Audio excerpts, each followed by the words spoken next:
Let's carry on with part 2 of lesson 72. The cash flow statement is divided into 3 parts, namely the cash effects of operating activities, cash effects of investing activities, and cash effects of financing activities.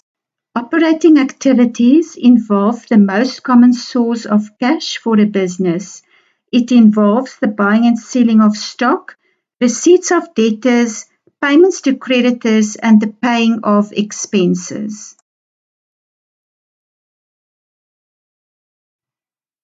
So the inflow of cash under operating activities comes from cash that was received from customers, while the outflow of cash under operating activities comes from the cash paid to suppliers and employees.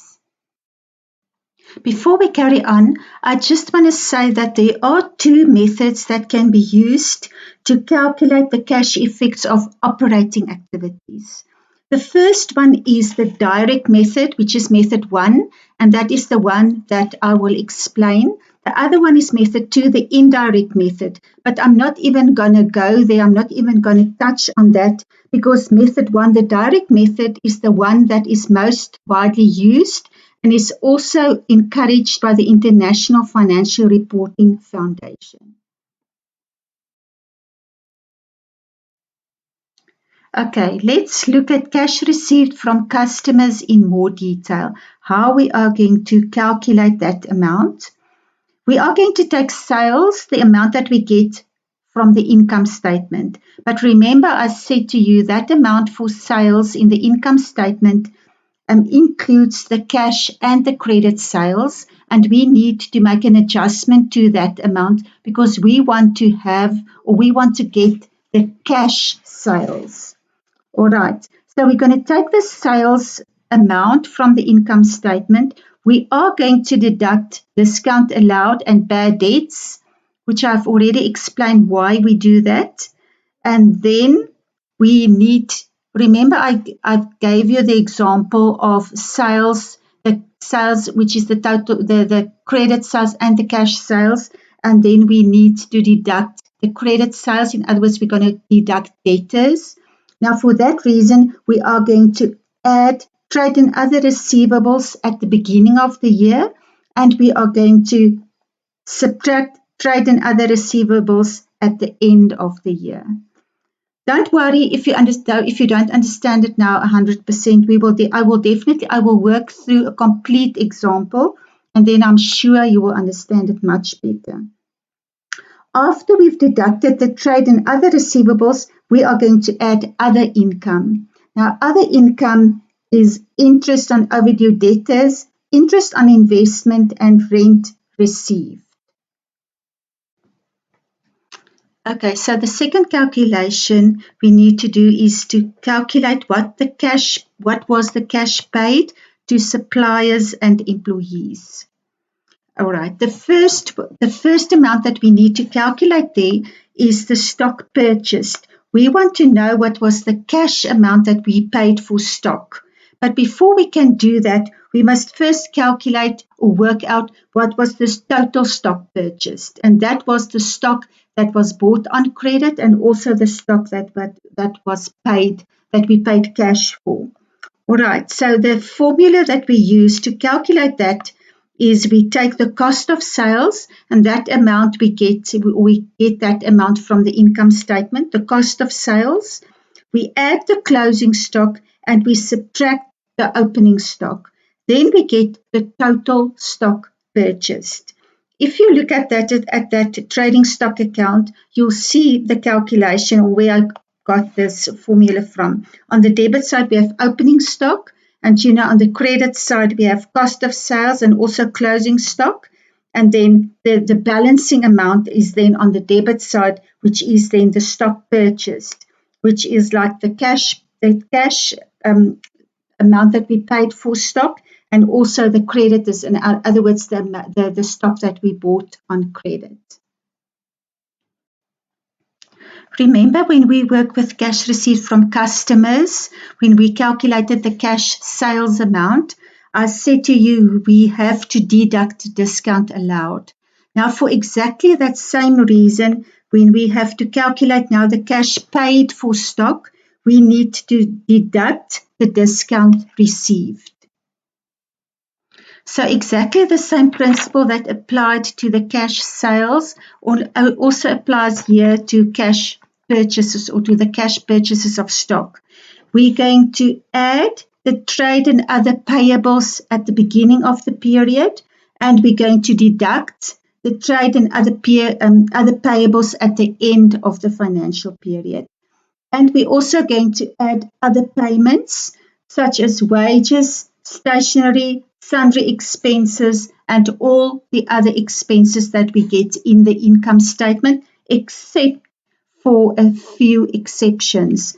There are 3 types of expenses that we're not going to add here, and we will see them in the following list. There are 3 items from the income statement that will not be included under other payments or other income. The first one is depreciation on fixed assets. The reason for that is because depreciation has already been taken into account when calculating the carrying value of fixed assets. But don't worry about that now. We will get to that later. Don't worry about now. Just remember, we're not going to add depreciation to the other expenses or to the other payments. The second one is interest on borrowed money.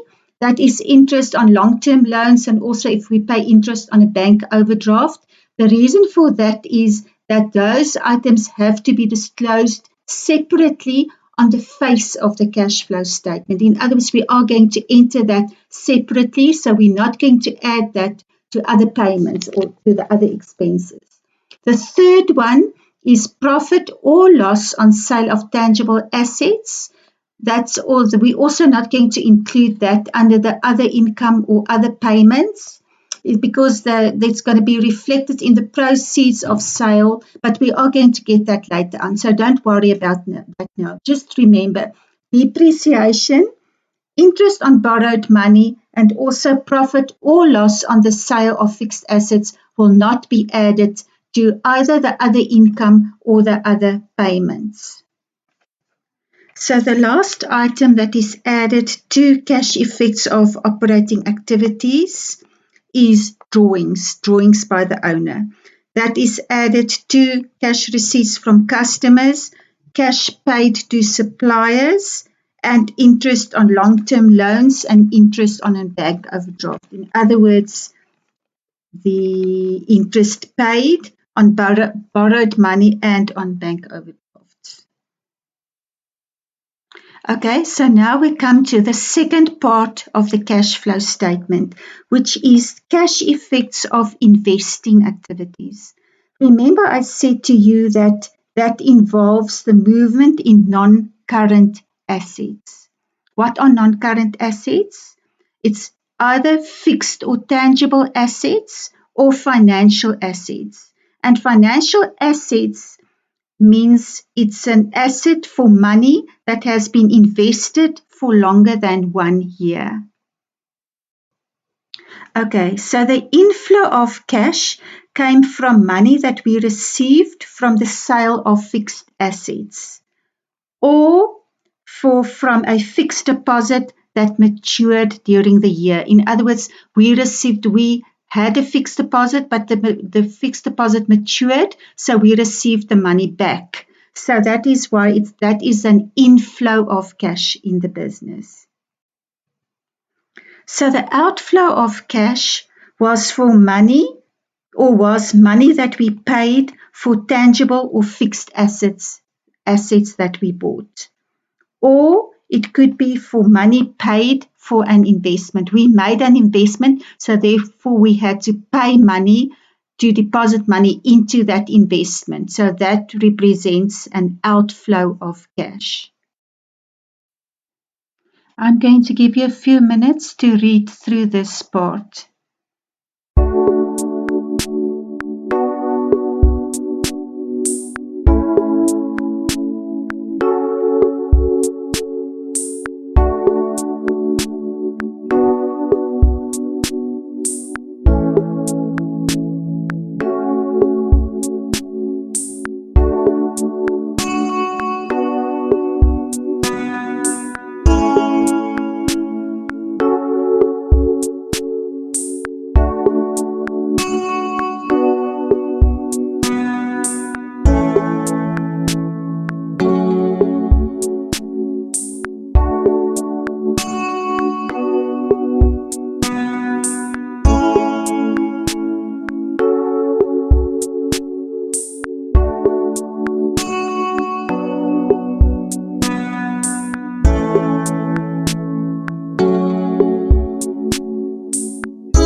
cash effects of financing activities involve the movement in non-current liabilities. It represents the cash changes as a result of obtaining financing and also paying off loans. In other words, we make a loan from the bank where we receive money, and when we pay the loan back, when we pay the money. When we receive the money for the loan, it will be an inflow of money. And when we pay back the money, it will be an outflow of cash. Remember, I said that drawings by the owner is added under cash generated from operations. Now, the opposite of drawings is when the owner contributes more capital to the business. So, capital contributed will be added under the third part of the cash flow statement, which is the cash effects of financing activities. So, we will add additional capital contributions by the owner will be added under this part, which is cash effects of financing activities.